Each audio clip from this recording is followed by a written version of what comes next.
sounds fine. Welcome to the Prisoner to Painter podcast, stories of inspiration, where we talk about mental health, addiction, religion, becoming a business owner and self-sufficient, for what, when, where, and why. Join us and we can be your local hope dealer. Inspiration and dedication. I came a long way from sleeping in them pages. I got my life back. I feel amazing. Life's a book, don't get stuck on sad pages. Rainy days with no money. Hard work lead to days that are sunny. Looking back, it was all needed. The problems, the pain, the trauma, the grieving. You are now tuned into the prisoner to painter. Prisoner to painter. Hard work, dedication. Rainy days, inspiration. Prisoner to painter.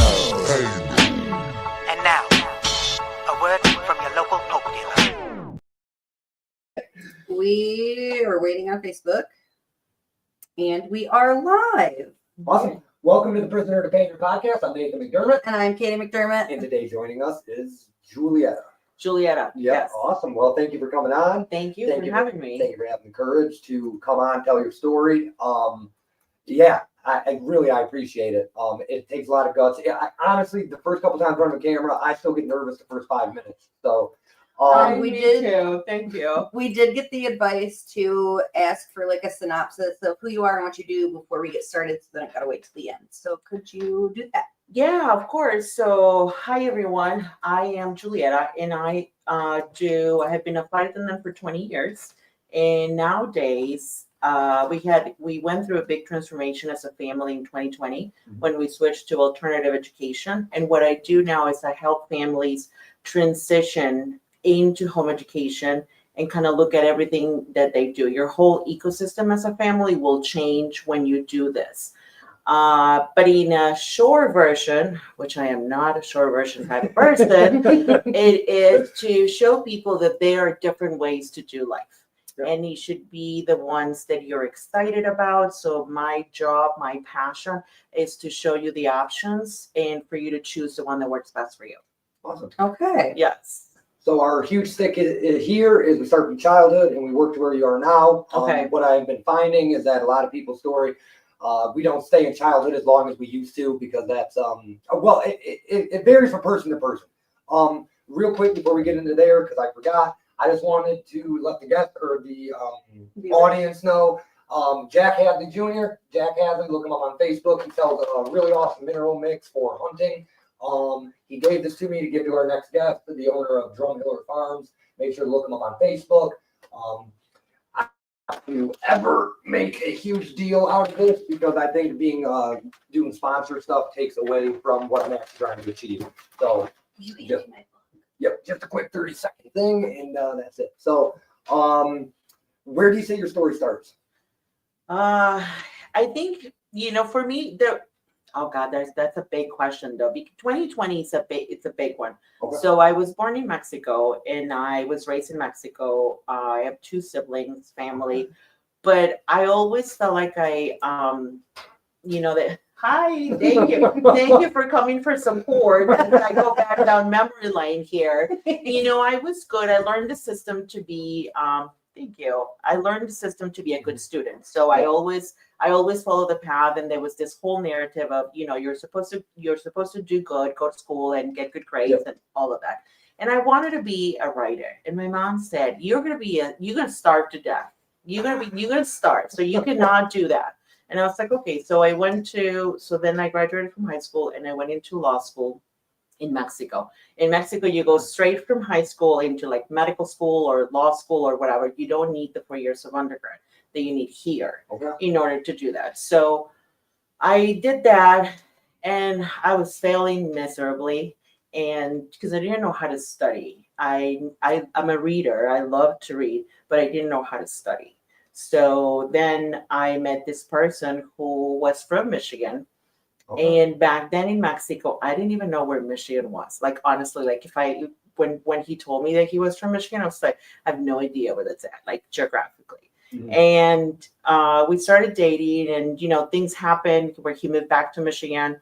And then I moved to New Hampshire and we kind of met up and we got married. But I remember clearly knowing that our relationship wasn't really the best. But I was afraid to speak up.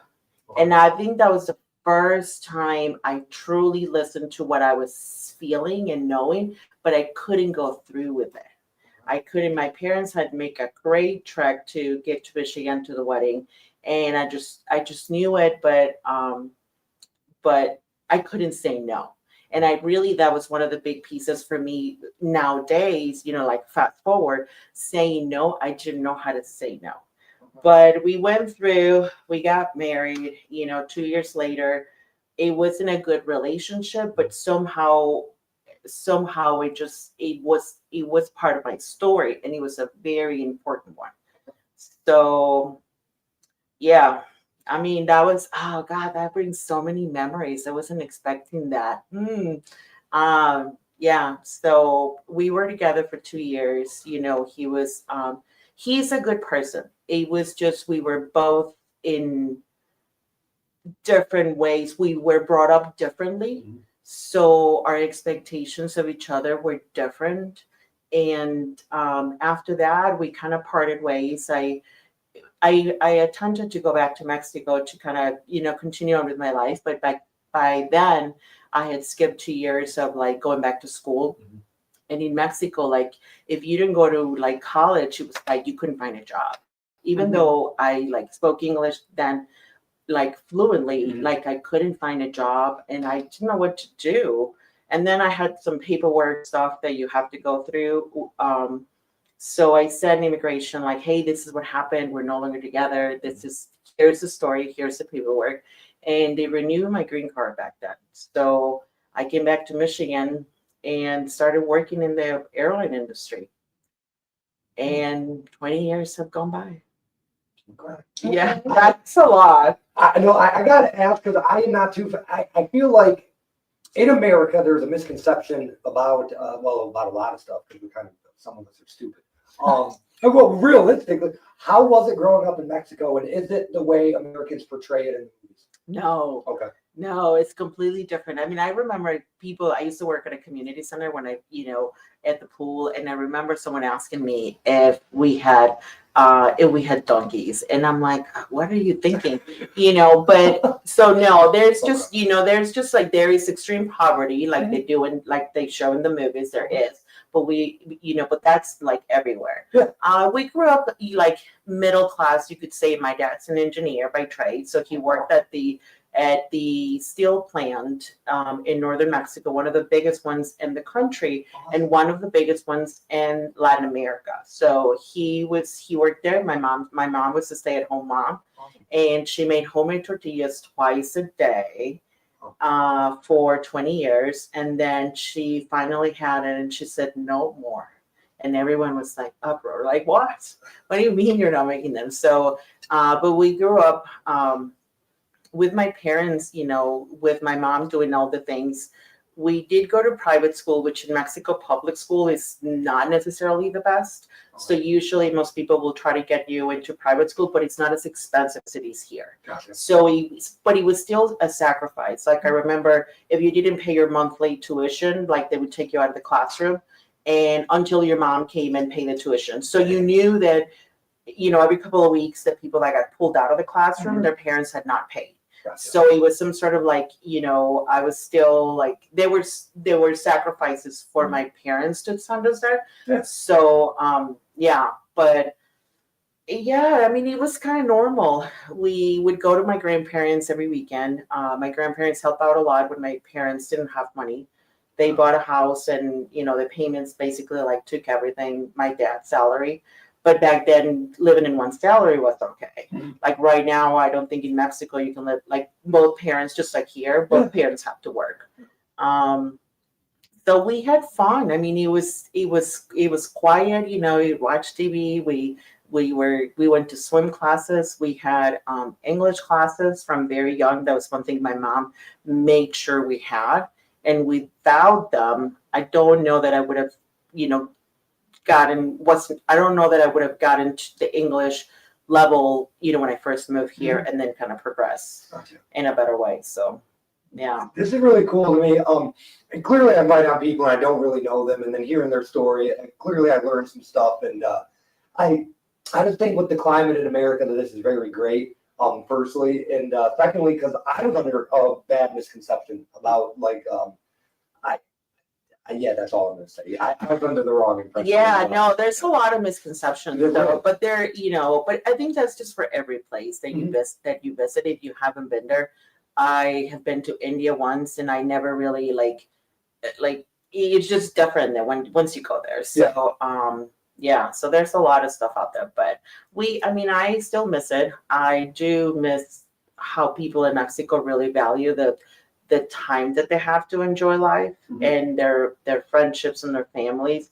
That's something that I've always struggled actually since being here. I have been here now over 20 years, and I love my life here, but it feels so fast. Like everything is fast. It has to be fast, and I truly enjoy the value when I go to Mexico. Like how I'm like, oh, I don't have to do it all fast. I don't have to be always doing something. Yeah. So I do miss that sometimes. We are a very fast-paced country. Are there any Mexican restaurants in Michigan that are even close to traditional Mexican food? Yeah, so there's one in Detroit. It's not in Mexican Town. I am sorry to disappoint, but some of the ones in Mexican Town are not. So there's one in Detroit off of Dix Street, and it's called Taqueria Mi Pueblo. Okay. We usually go there when we don't. My parents still cook a lot, so I'm very grateful. My parents now live in Madison Heights, a few minutes from us. And there's another one in Sterling Heights on Van Dyke. I can't remember what's the name of that one, but that one, it's really good too for some soups. Those two, but I'll get you the name and the address of the other one in Sterling Heights stuff. But the one in Detroit, that's like our go-to when we want something and we are not, ready to cook. Mexican food, it's very labor intensive. Yes. So that's our go-to. Okay. Mm-hmm. What was your favorite subject in school? I'd have to say Spanish. Okay. I've always been a reader. I like poetry. Like I said, I wanted to be a writer. I had this thoughts and words from before, but so Spanish is definitely I love words. I love spelling. I don't know why that mind boggles me that here in America we have an English class, clearly. Yes. I don't know why that mind boggles me. Yeah. We have a Spanish class. I don't. I'm thinking why that didn't even cross my mind. That is, I never thought about it like that. But yeah, so I had Spanish, and Spanish was really good. I also loved English class. That was really also a favorite. The teacher, no one ever liked her, but she was a perfectionist, but she was so good. And I think because of her, I had developed this love for languages. So I really love them. And they just come easy to me too. So I don't know. And I will say this one time, this episode, instead of repeating myself, I will say pardon my ignorance, not because I'm stupid, but because I'm not educated in the culture. Did you guys have cereal? And if so,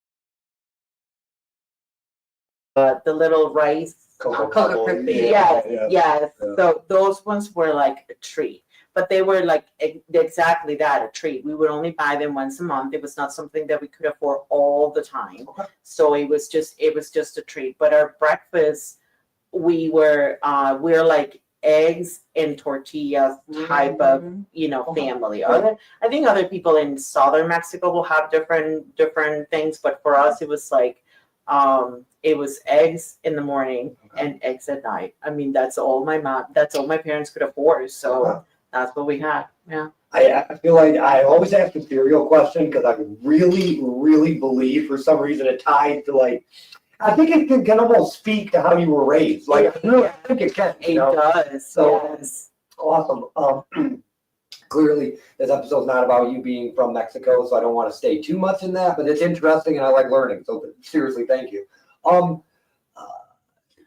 you. What is like a culture shock that when you came here was like completely different than what you were used to? And how did you go about coming here? Clearly getting married, but like how was the process? So I'll answer that first because I think that's shorter. So yes.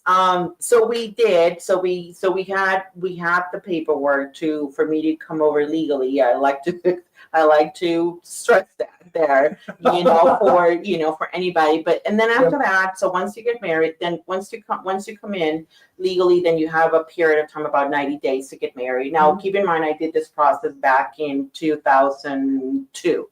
Okay. So this is a long time ago. I don't know. I'm pretty sure the laws have changed. I don't know.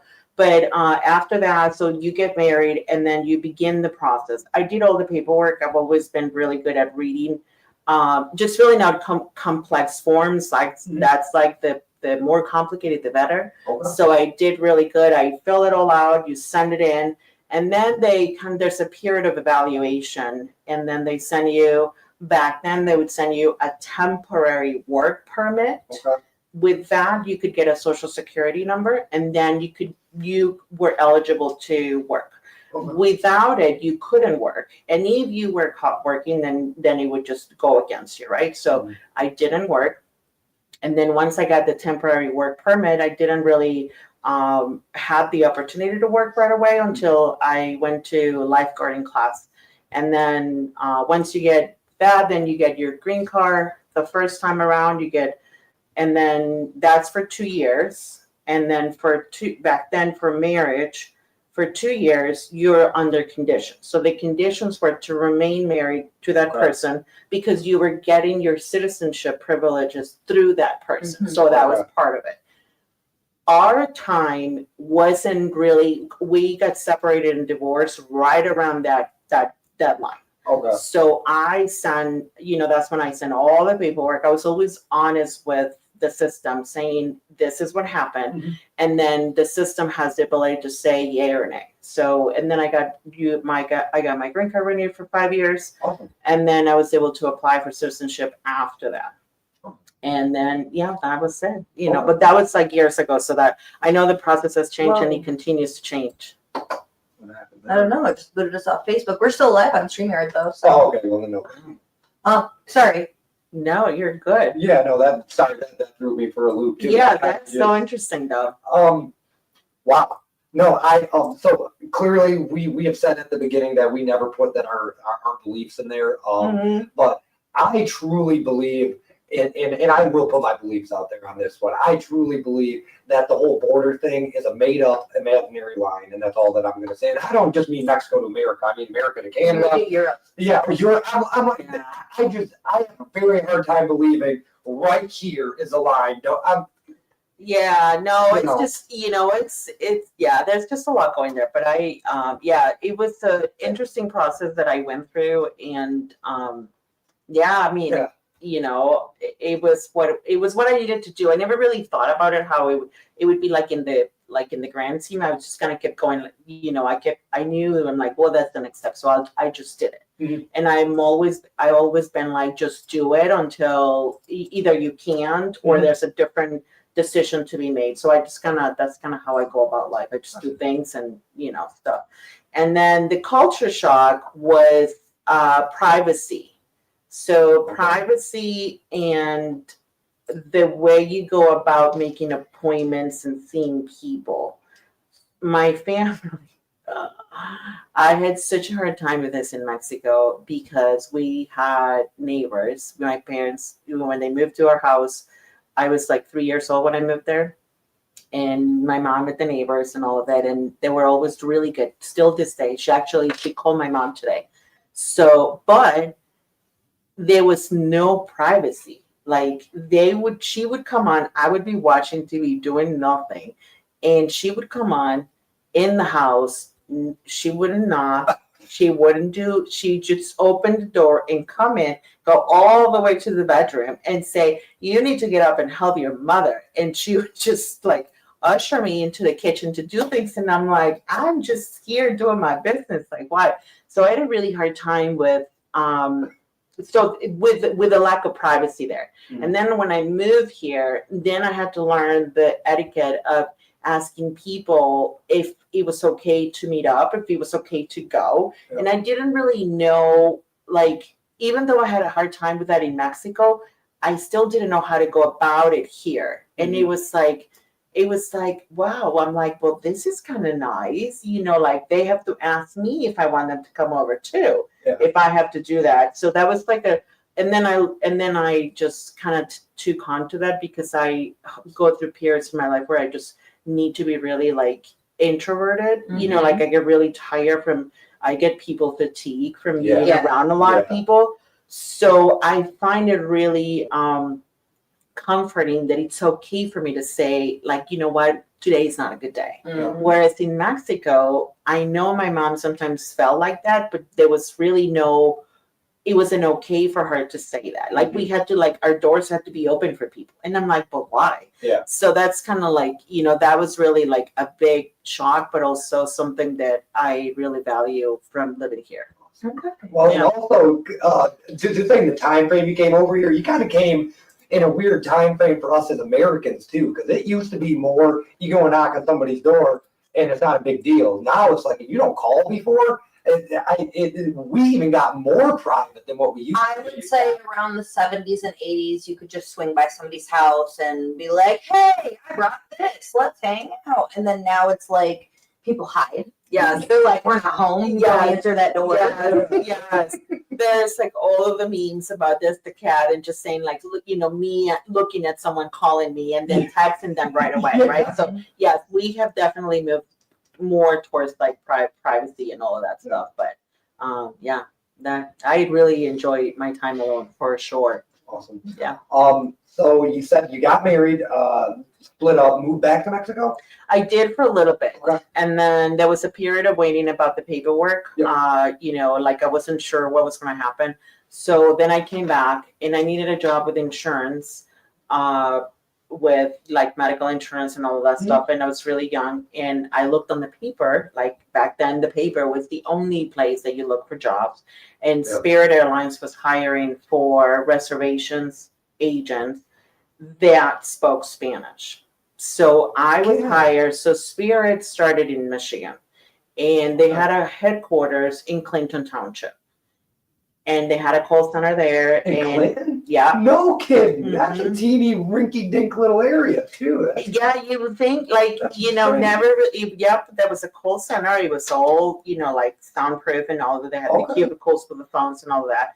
And I answered the ad and I was the only Spanish speaking person on the midnight shift. So if you call in, you know, in middle of the night and you push 2 for Spanish, I would answer the phone. Okay. And then I would help you make the reservations. Back then, they're only Spanish speaking destination, even though it's part of the United States. It was San Juan, Puerto Rico, because they were colonized by Spain. You know, it was the last territory I think that Spain ceded to the United States.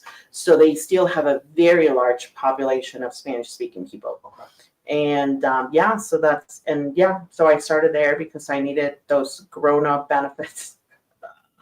That is so unique of a job too. Yeah, it was a cool job though. I liked it. Yeah, it was cool. Awesome. Did you just answer phone calls? Did you ever do anything more for them? So I answered the phone calls and I did investigation of like claims. So when someone would call to say they did me wrong for X, Y, or Z, I want this and this and that, then I would take on the case and I would research it back.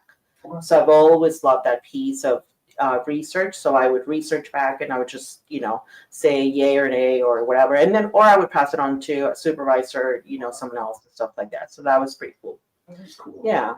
We spoke briefly before you got on here. You're married now, correct? Correct. Okay. So when did you meet, I guess your forever guy? Yeah, so my forever guy, who is God sent to this world because he puts up with me, including my children. He was actually one of my passengers. So I started working for Spirit in 2004, and in May of 2005, I went to in-flight, which become a flight attendant. Okay.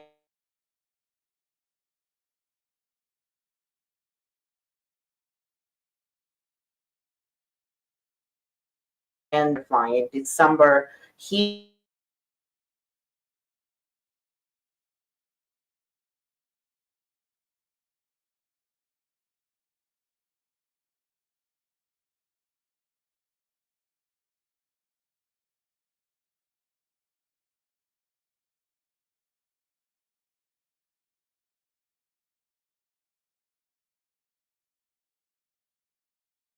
and then we met, and we started. Our first day was in 2005, January of 2005, Awesome. and we've been together ever since. So 20 years. Yeah. Where'd you go on your first date? We went to the movies. We watched the Hunger Games, and then we went to Okay. dinner. No, not the Hunger Games. It was the Chronicles of Narnia. Okay. Yeah. And then we went to dinner. Dinner and a movie. That was it. And we went together ever since. So Awesome. How was flying for a living? Because some people are afraid to get on a plane once. yeah. And you're doing it for a living. So how was that? I love it. I have loved my experiences there. I have loved the people. It's different than it was when I first started. If you think of 9/11, as the marker. So aviation was very different pre 9/11, and it became very different post 9/11. COVID was also a definite marker as to how the industry works. So it's been very different, but I have lived out of a suitcase forever. I'll be 43 in just a few days. Happy And birthday. Thank you. I'm excited. So I have lived out of a suitcase and consistently inconsistent. So I honestly don't know how else to live. Fair enough. I don't know how else to live. Do you work there? Yeah. Okay. Awesome. Yeah, so I don't work for Spirit anymore. I work for another airline, but I still do the same things, Okay. and they're just different. They're just different airlines. That's all. Who's the most influential person in your life? My children. Okay. Oh, okay. Yeah. Okay. How did life change becoming a parent? A change. It's so hard to put into words because I didn't really see that change until 2020. And I often say that 2020 was devastating for the world, for so many people. It changed my life forever. And my life was changed in a positive way because I was able to see my children for who they are. And even though I had my son, I knew I wanted to be better for him, but I didn't know how to do that. My older son was born in 2014 and my little one was born in 2019. And I was kind of going, trying to do all the things for them, but I wasn't listening to them. So 2020 really kind of shifted that for me. And that was my children. If you let them, your children will show you where our wounds are. Mm-hmm. And that, seeing that, and it still brings me to it's emotional still. When you let those wounds come up and kind of really they're showing you without them really knowing what they're doing, they're just showing you where the work is for you to enjoy your life and just be happy. But it's not always easy to let them, when they come at you like that. And I'm like, excuse me. Do you get many opportunities to speak in Spanish anymore? Um, Are your kids also bilingual? So that's yeah, so I do. I still go to Mexico. We go to Mexico a couple times a year. Awesome. And then my parents do speak English, but obviously I grew up in Mexico and they did too. So we communicate in Spanish. Okay. The boys do speak Spanish, but it's not as fluent as me per se, because I'm a native speaker. Right. And, but what I concentrate nowadays, fluency doesn't come, well, fluency is an illusion, first of all.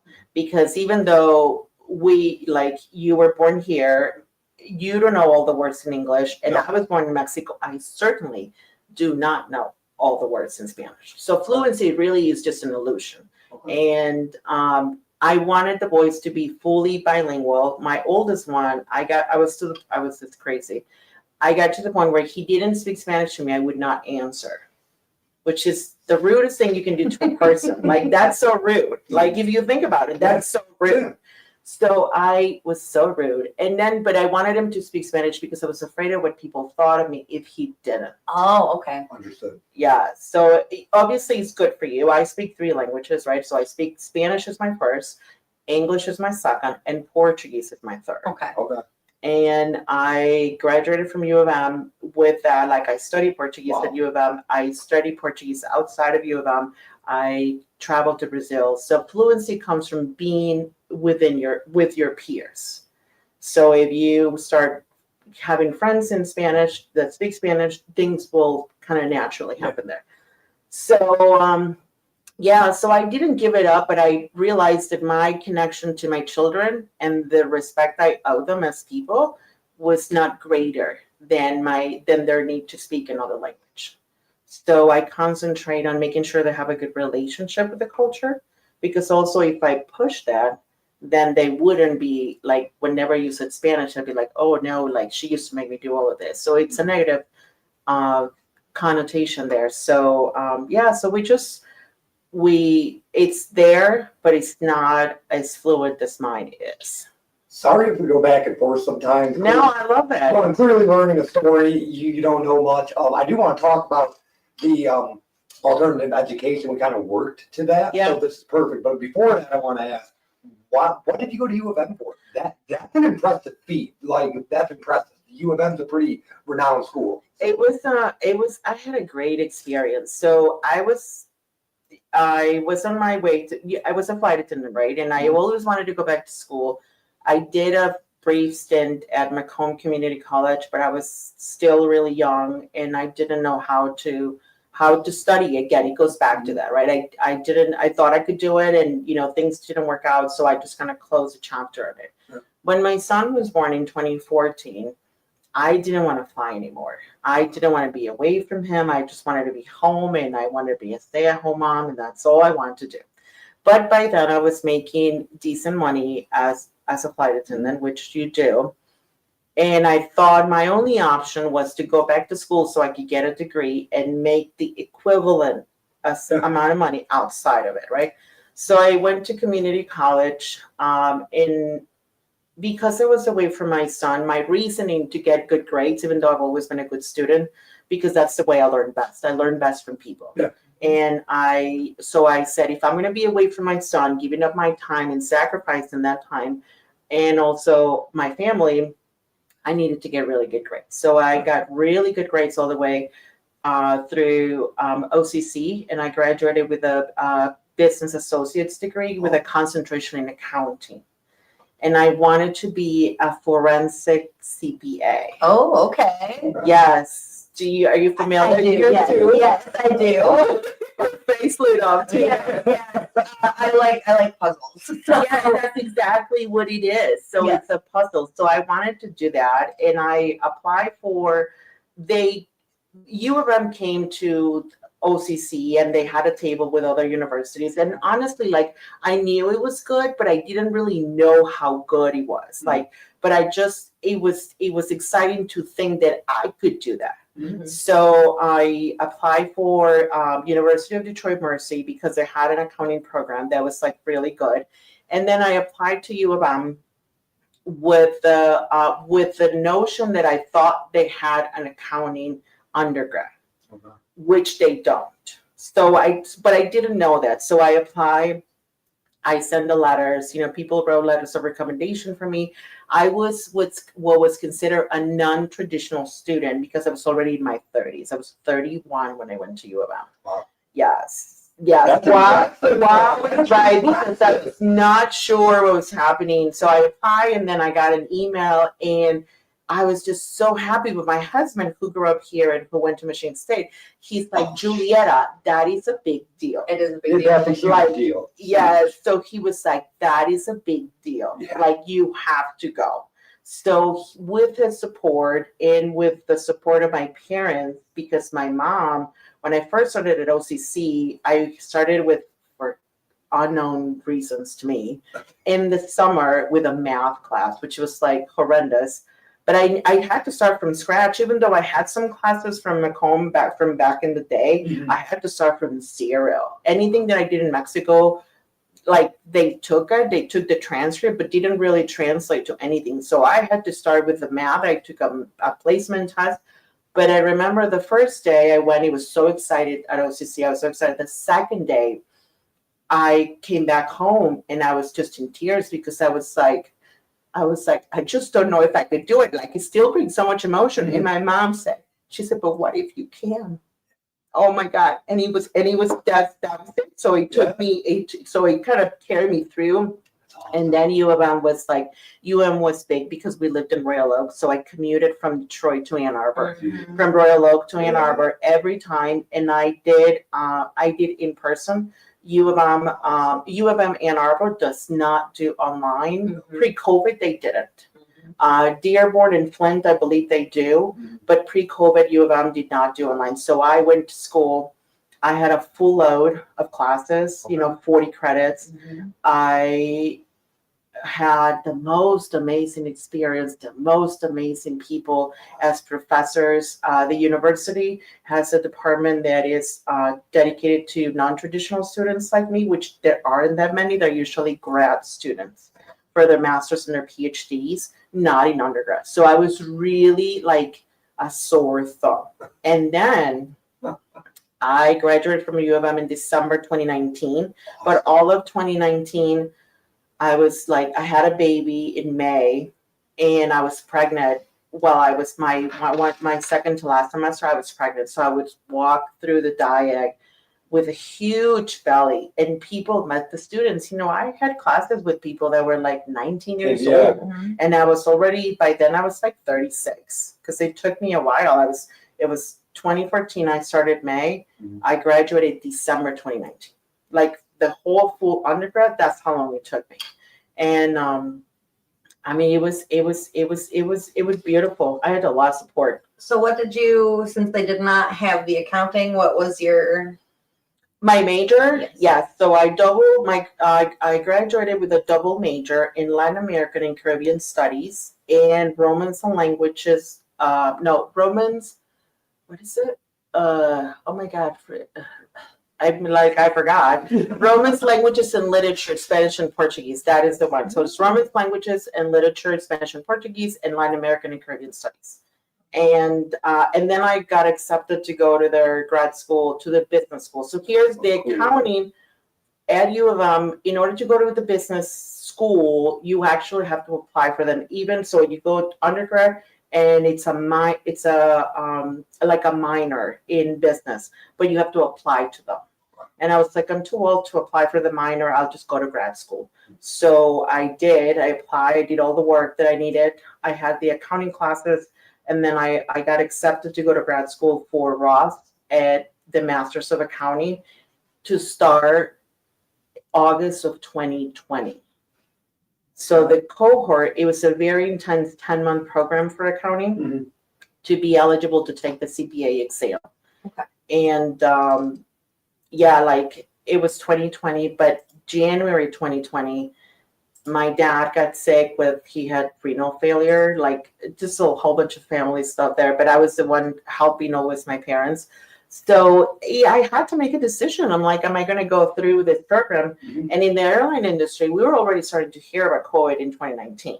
Like, I was starting to hear from passengers that were traveling to Asia, like they were saying there's this new thing and, we don't know about it. Are you scared? And I'm like, well, I'm like, I don't know. I've always been on the airplanes. I got really sick the first year of that. And after that, your body has to adapt to being around that many people, that many germs, whatever. So I was like, well, I don't know. And so January 2020, I had to make a decision because I needed one more final advanced accounting class. And I was driving to Ann Arbor.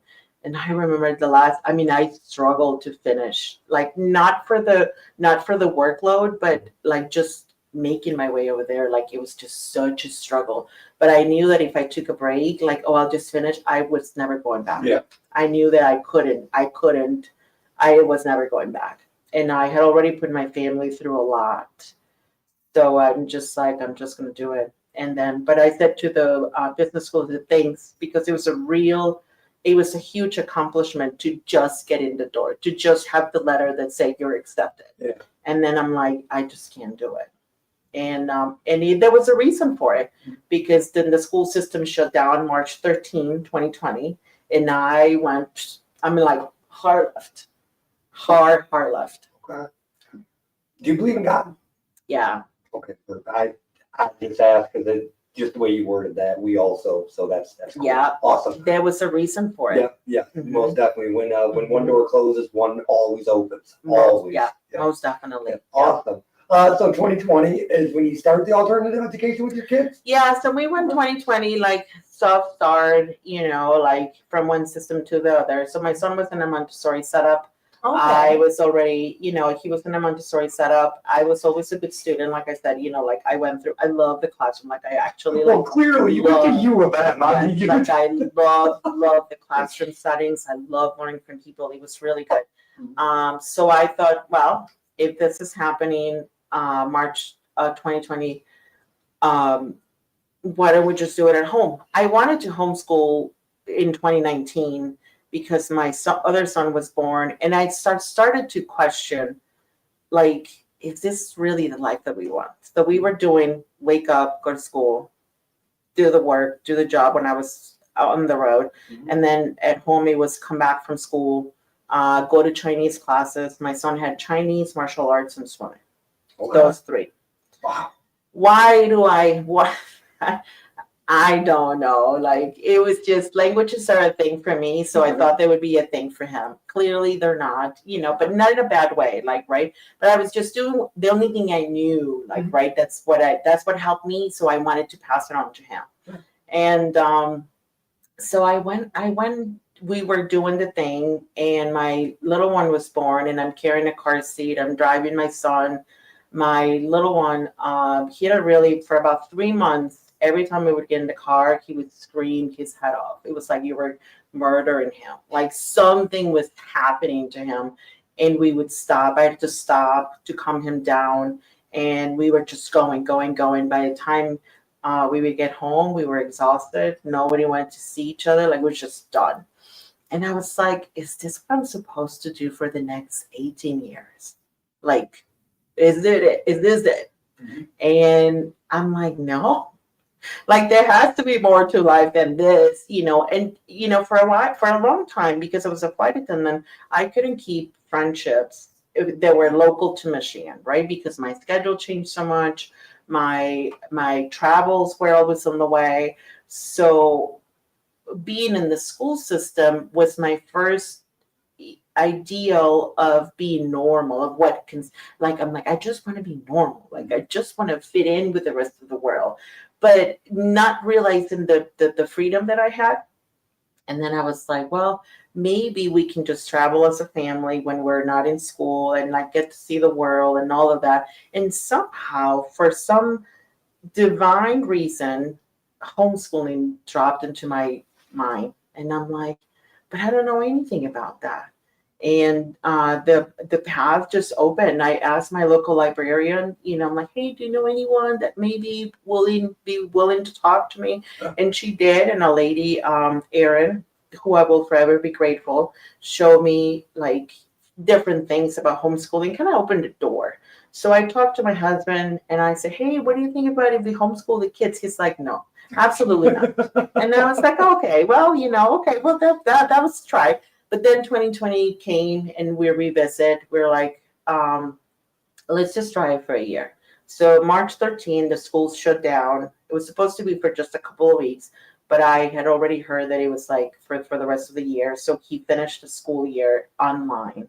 He was finishing up kindergarten. He was going to go in first grade September 2020. And then Michigan was back and forth about mask, yes, no mask, yes, you know, all kinds of stuff. So it was a transition for him.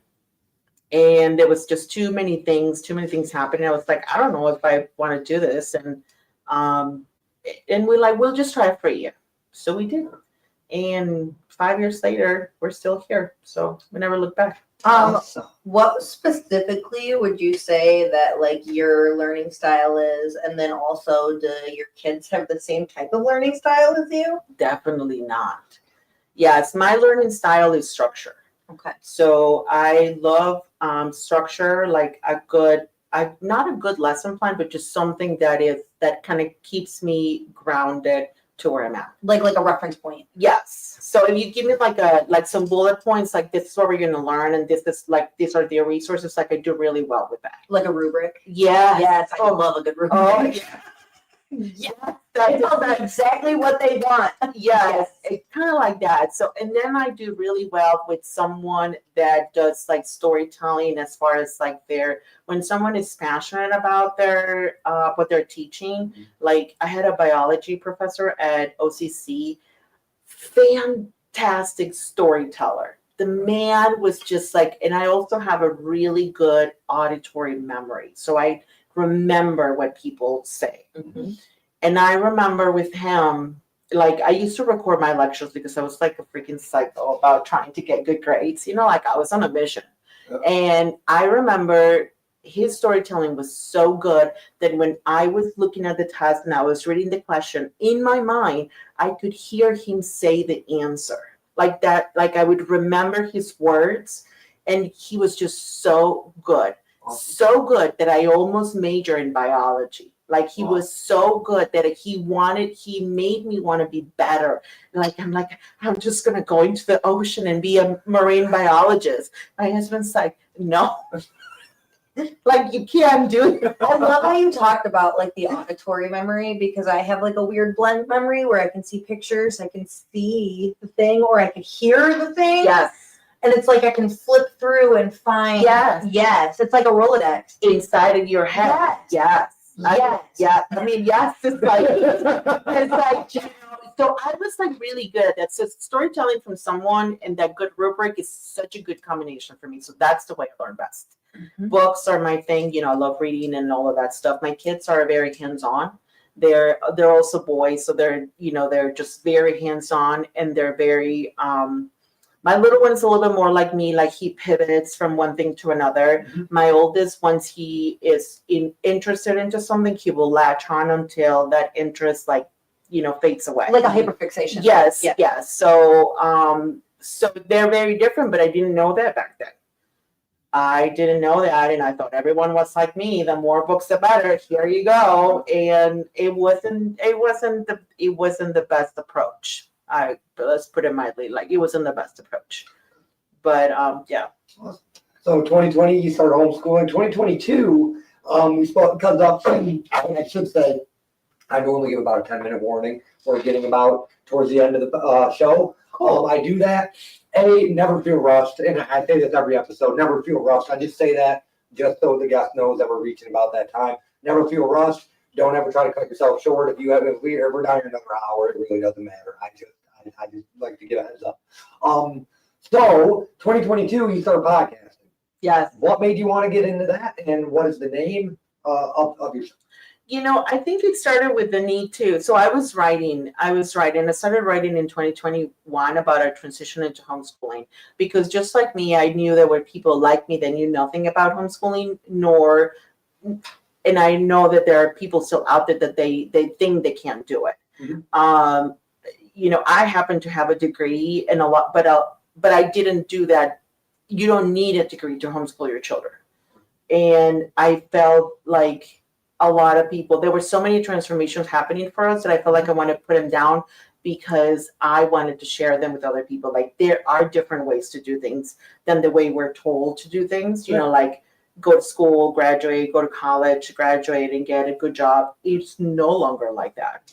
And the more we go further into life, things change. Yeah. Like our kids are training or will be doing jobs that have not even been created yet. It's changing that much. Yeah.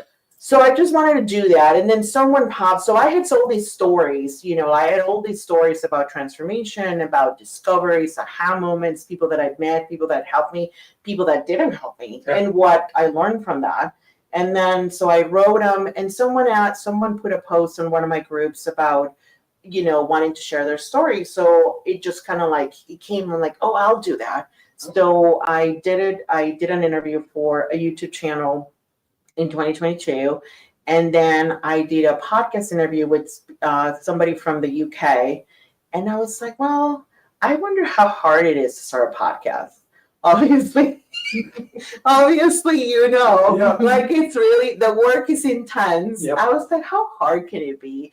And they use Podomatic as their host, you know, and I didn't know anything about podcasting. I was like, well, so I just went to Podomatic, I signed up and I started recording, and I was like, and I just kind of went in head first. That's usually how I do things. I'm just like, I'm just going to do it. Yep.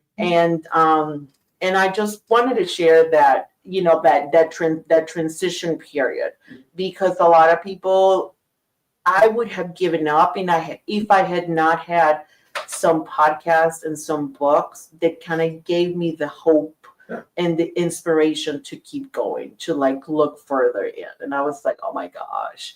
So it changed my life. It really did. And so I just wanted to share that. And that's why the podcast, the name of the podcast is called The Unschooling Lifestyle.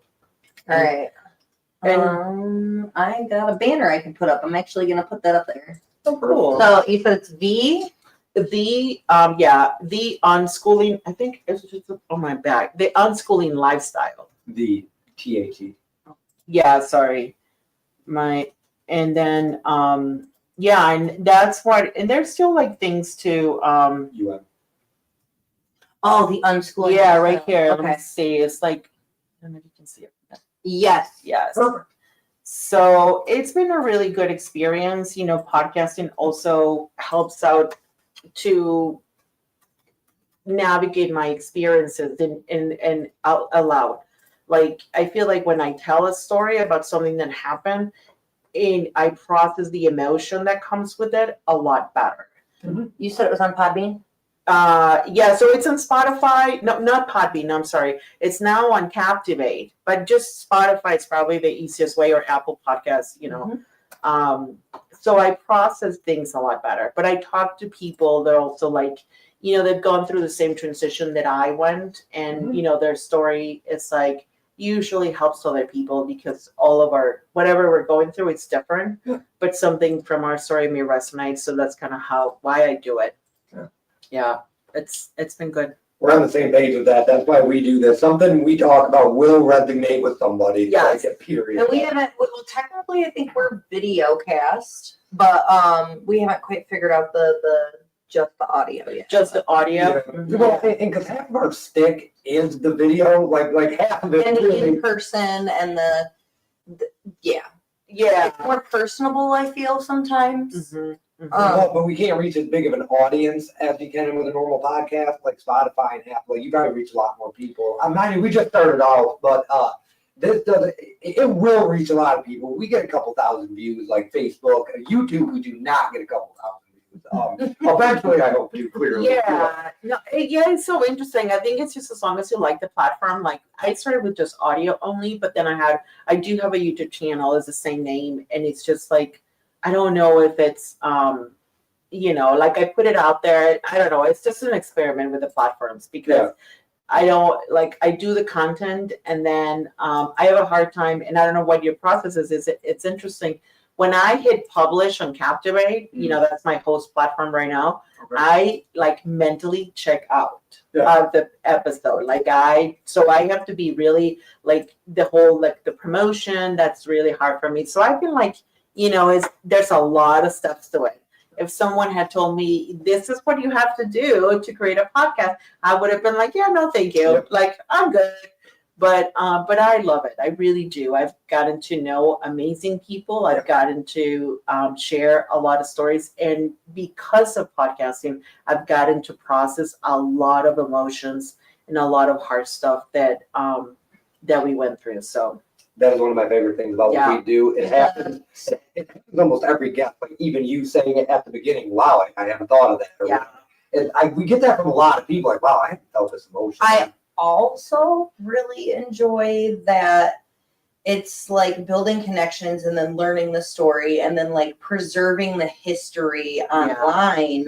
But then also, you know how many times a guest comes on and it helps us through something that we've been talking about it, and then the person comes on and she like says it. Yep. And I'm like, oh. Yeah.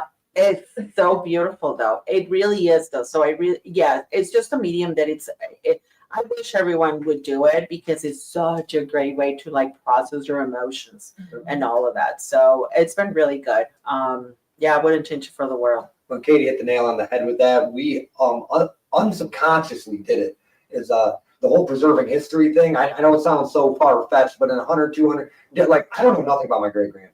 And my grandpa's dead, so I can't ask my grandpa about his dad. So that story's lost in the sands of time. Yeah. These stories will not be lost in the sands of time. No. They will be here forever, or until the internet crashes. And Those times. You know, we're all right. Yeah, no, it's beautiful though, preserving the stories and the knowledge and stuff, and especially now with like AI, which is really helpful. And I mean, it helps a lot of processes, but that connection between people, it's just, you can't replicate that. Well, and then for people, because a lot of people come on here not knowing what to expect, they're a little nervous or they aren't like the best talkers. I have a little backup.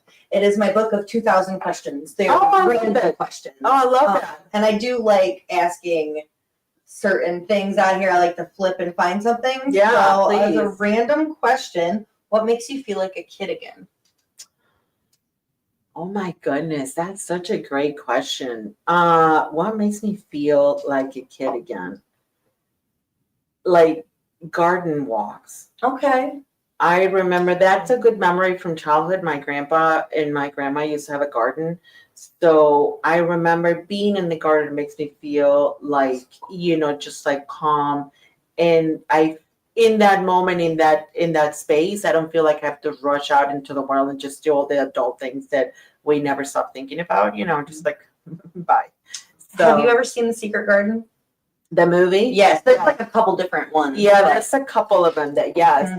The one with Maggie Smith is my favorite, but that's what that reminded me of. Yeah, I think the garden is what makes because it's a good memory from childhood that, it's just calm, like really. And I love that. I need that a lot. That said, you like reading a lot? I do. Have you ever read The Traveler's Gift by Andy Andrews? No, not that one. You need to read that book. And clearly you're doing well in your life, so it's not something you would need in that way. That book saved my life. Like seriously, that book saved my life. What was the message that? So there's 7 decisions in life to lead a successful life, but that doesn't mean to make money. There's 7 so the buck stops here. So quit passing the buck. Form good habits. Smile often. It's just 7 habits that apparently change your life. It's something that you choose to do every day. You choose those 7 decisions every day. And it changed my damn life. I mean, it really did. It's fantastic. That's so cool, though. He's my favorite author. They actually do travelers' gifts in schools, like they actually lead they run groups. Yeah. Like a workshop. Yeah, that's so cool. It's a really good book. It's a really good book. So good. So Katie will probably ask one more random question, and we'll do a wrap-up question. I just seen one. Oh gosh. Now you're on the spot. Yeah, no. Yeah. What would be the best exotic pet? Oh my God, an exotic pet that you could like actually keep? Like as a pet, like not a usual pet. Yeah, I feel like a lion or some sort of like big cat. I love their paws. Like if they could just put their paws on you. Like obviously that's not safe, right? But like a lion or like a cheetah or something like that. That would be ideal.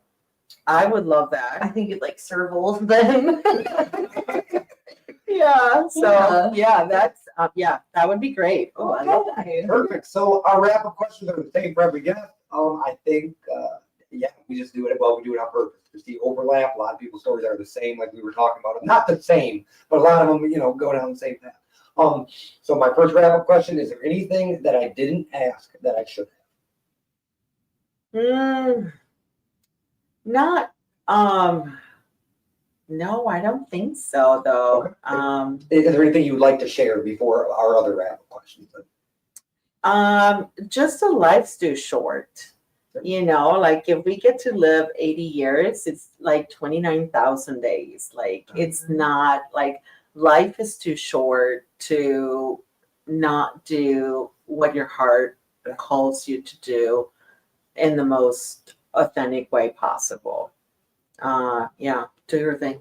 Awesome. Yeah, just to piggyback off of that real quick, Katie changed my life with this. We were watching Special Victims Unit, and Elliot Stabler was undercover. So she said he is playing pretend. So it's a guy, an actor. He's playing pretend. Yes. So I'm like, if you really can't do it or you don't think you can do it, just play pretend at first, and then it'll just becomes that we pretended that we were being something big, and now it's working.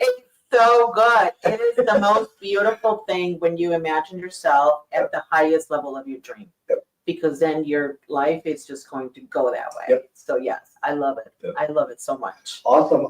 So my last wrap-up question before Katie's is: what is your definition of success?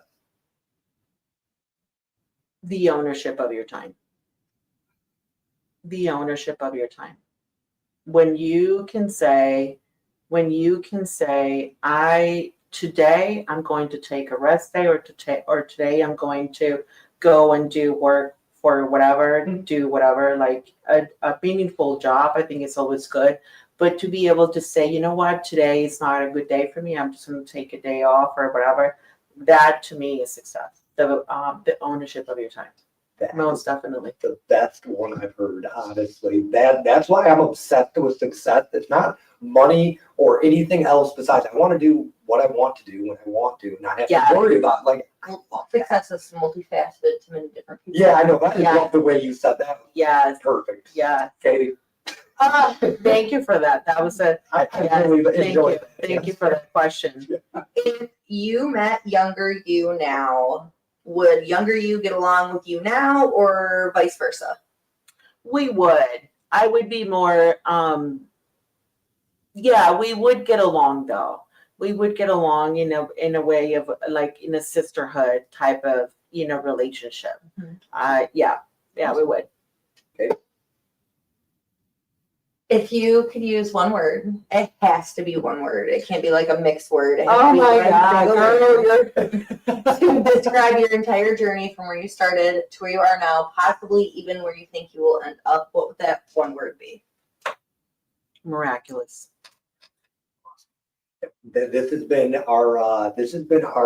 the basis of what we started off of is that question and what's your definition of success. That has been always a reoccurring thing. I would like to add, because I think I asked Katrina, is there anything we can do better?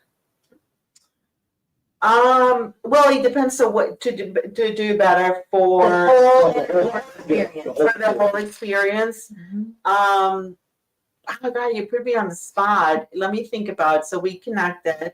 We messaged through Facebook. It was very responsive. So I'm like thinking back in my head to the process. It was very responsive. We set up the date.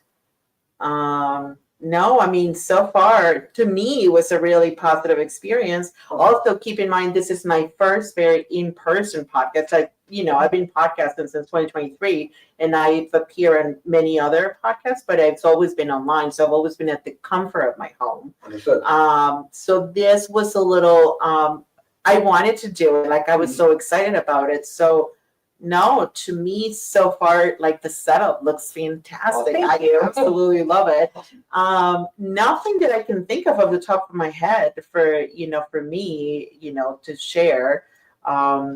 Yeah, no, I mean nothing. I'm sorry, like I'm short here, but no, I don't see anything that I would say right now in this moment. Oh, I wish I would have done this. It would have made my life easier. No, because like it was so perfect. The communication was really good.